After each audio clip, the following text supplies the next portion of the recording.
ano, tabang. Ibig po sabihin ng tabang tulong. 11:45 ng gabi po. Ng gabi? Opo, opo.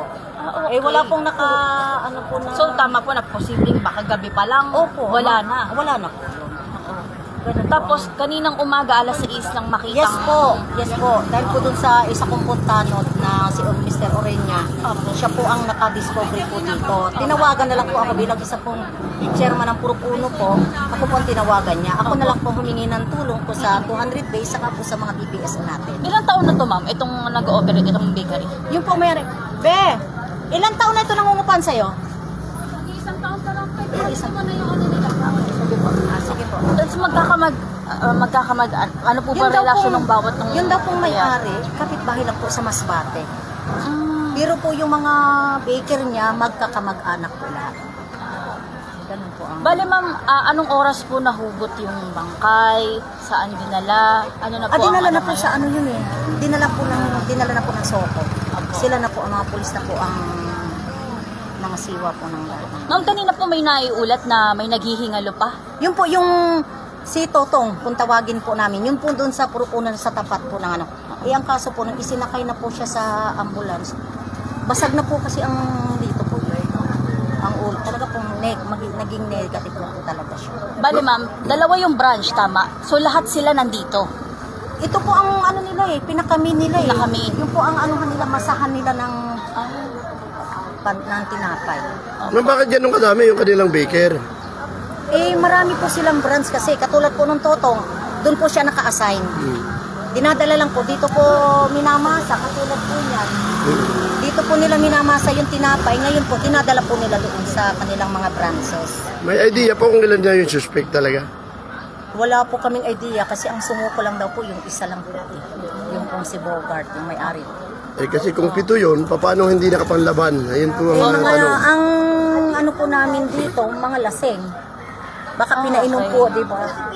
Pinainom po yun. So ibig sabihin, lumilitaw na nasa loob mismo yung suspect? Yes po, kasi siya po ang may-ari eh.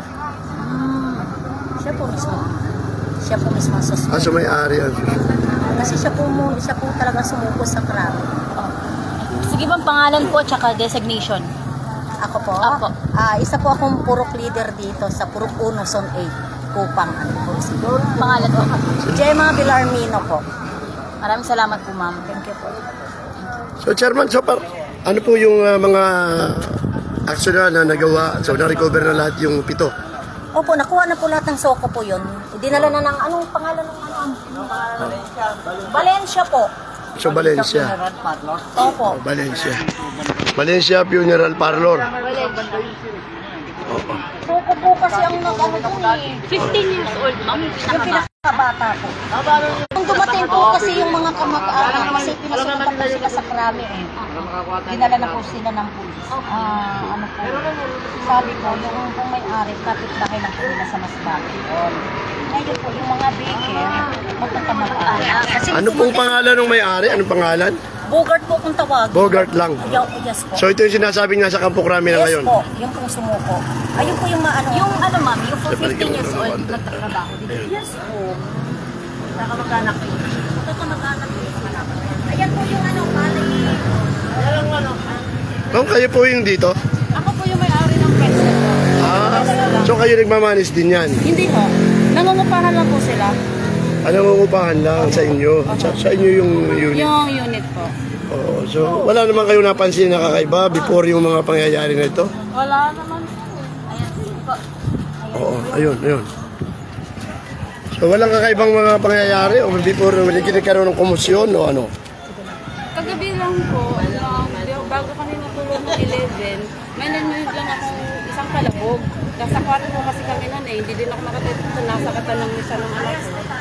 So hinilot ko muna. But usually, pag may mga narinig ako ingay o kalabog, nilalabas ko talaga sila sa gate namin. Kagabi ho, nataon kasi masakitan silang anak ko, inuna ko muna yung anak ko. Tapos kung may second kalabog sana, lalabas ako noon. Kaya lang wala naman ako narinig ulit. Opo. Ma'am, kayo po ang may-ari nitong pwesto na ito? Opo, yung unit po. Opo. Nangungupahan po sa yung nasa nangumanong kay Tanong. Opo, ilang taon na po nangungupahan sa inyo, ma'am? Mag 1 year pa lang po this May. 29. Opo. Ma'am, ano po impormasyon na alam natin? May-ari daw po yung suspect sa pagpatay sa kanyang empleyado. Opo.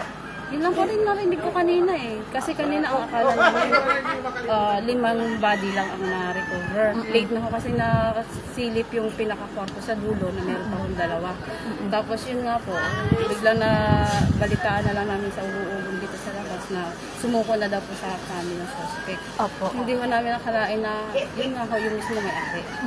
Ma'am, kung kagabi po ay may narinig po kayong kalabog, wala po ba kayo narinig na humihingi ng tulong o sumisigaw? Ma'am eh, ako din sa bahay, wala rin.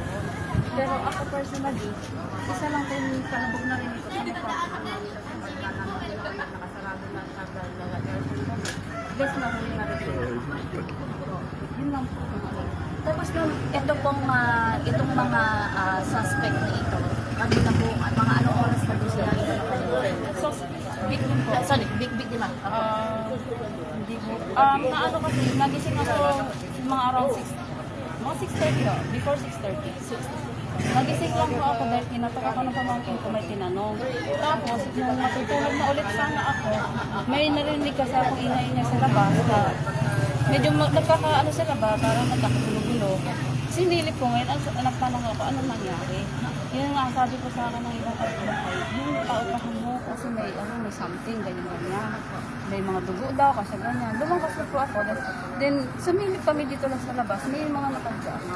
May nakahiga. Nagkaroon ba ng inuman kagabi? According po sa ibang kapitbahay, kasi ako po, pag